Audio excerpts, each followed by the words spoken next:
Olá, alunos e alunas do Centro de Ensino Alves Cardoso. Sejam todos bem-vindos a mais uma aula da disciplina de Língua Portuguesa. Na aula de hoje, daremos continuidade ao estudo do sintagma verbal, predicado e vozes do verbo. Então, hoje enfocaremos justamente os complementos verbais. Por que complementos? Nós temos dois complementos. O complemento é chamado de objeto direto e o conhecido como objeto indireto.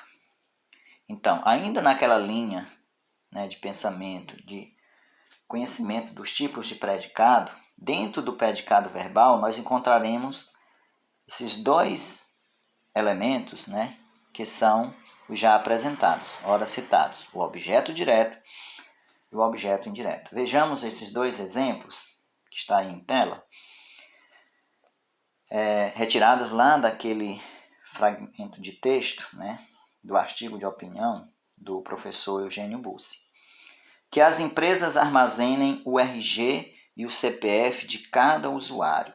Aí vocês veem claramente, na parte verde, que o RG e o CPF de cada usuário está completando o sentido do verbo armazenar, que está na forma armazenem. Armazenem o quê? Veja que a pergunta é feita diretamente e a ligação não é feita com o uso de preposição. Daí, classificarmos esse complemento como objeto direto. Já o próximo exemplo, os parlamentares embarcam em devaneios.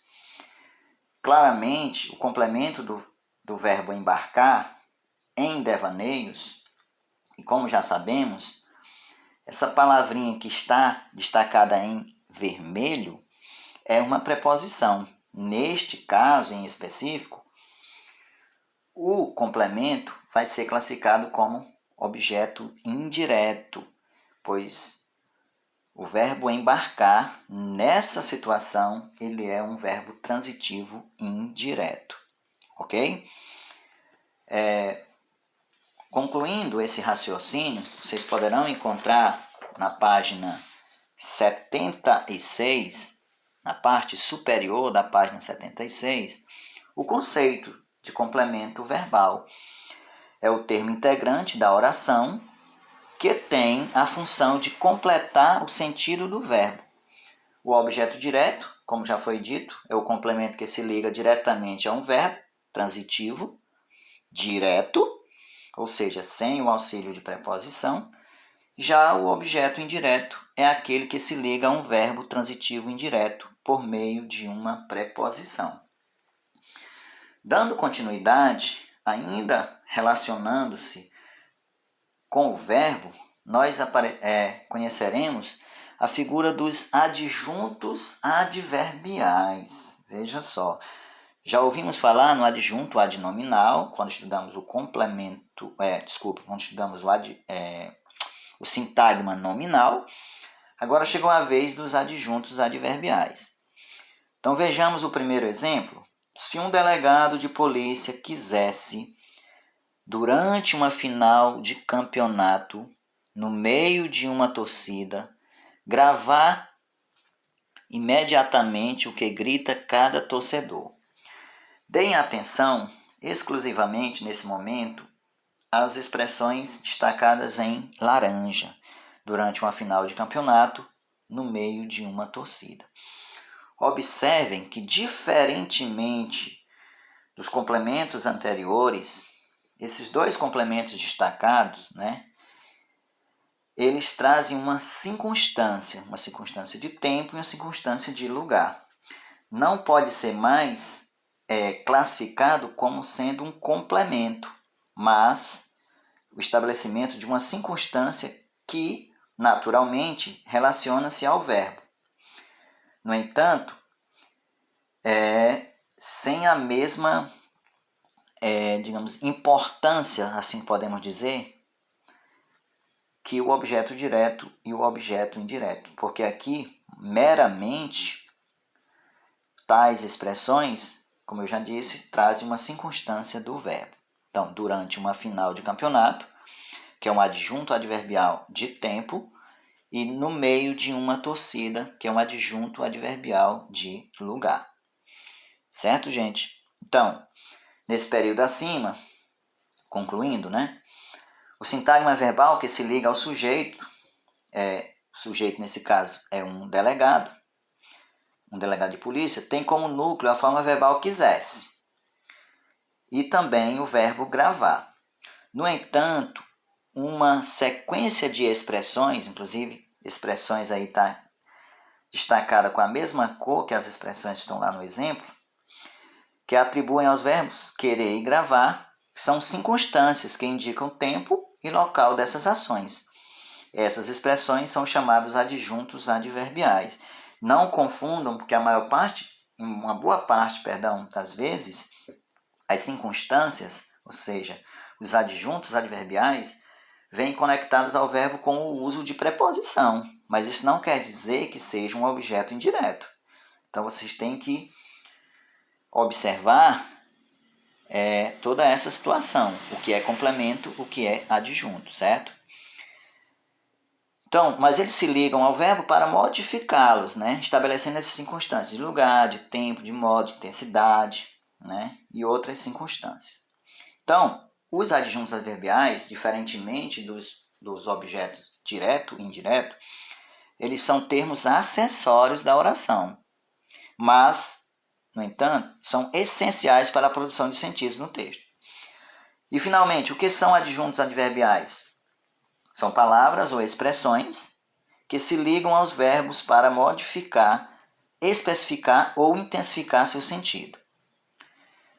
Indo mais à frente, nós temos uma tirinha do Armandinho, um velho conhecido nosso. Ele traz as seguintes informações. Vamos lá. Violência gera violência e audiência. Esse é o problema. Então, ao observar essa tirinha e frisar em algumas dessas frases, ao afirmar, por exemplo, e audiência, o personagem retoma o núcleo do sintagma verbal na oração, que é violência, gera violência, não. Analisando apenas isso, violência é o sujeito, gera é o verbo, gera o quê?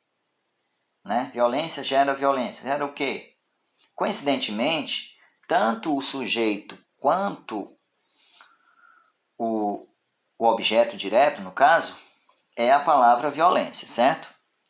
Pois bem, mas já do outro lado, na página 77, vamos observar, vocês vão encontrar um outro exemplo. Nesse caso, para falarmos dos verbos de ligação. E aí já foge completamente àquilo que nós estávamos falando anteriormente, que eram os complementos verbais, objeto direto, objeto indireto e o adjunto adverbial. E aí chegou a vez de falar do predicativo do sujeito. E o que é basicamente o predicativo do sujeito? Ao relembrarmos o conceito de verbo de ligação, vamos ver logo claramente que quando aparece no contexto, numa frase, um verbo de ligação, eles não indicam uma ação, e sim expressam um estado, processos de mudança de estado, fenômenos da natureza, ligando o sujeito a uma característica informada pelo predicativo do sujeito, a ele atribuída. Certo? Então, eles são verbos de ligação, são os mais comuns, o ser, o estar, o parecer, o andar, ficar, continuar, permanecer, viver, virar, tornar-se, achar-se e encontrar-se, fazer-se. Entretanto, não é que esses verbos são exclusivamente de ligação, vai depender do contexto em que eles são empregados, certo, gente? Os verbos mais comuns de ligação são justamente os dois primeiros, o ser e o estar. Vejamos uma oração. Vamos considerar esse exemplo. Tal grau de vigilância prévia é incompatível com a natureza das redes. Então, você vê claramente que este verbo ser, que está na forma terceira pessoa do singular, se liga ao sujeito, que é grau de vigilância prévia, a uma qualidade expressa para esse sujeito, né? Que é justamente incompatível. Ok, gente? Mais abaixo temos mais um exemplo, né? Para frisar melhor com toda a parte gráfica, né? Citando aí quais são os sintagmas, por exemplo, o primeiro sintagma nominal sujeito. A segunda parte da oração, após o verbo de ligação, também é um sintagma, só que ele tem como núcleo a palavra incompatível, ok, gente? Então é isso por hoje. Obrigado por assistir e até a próxima.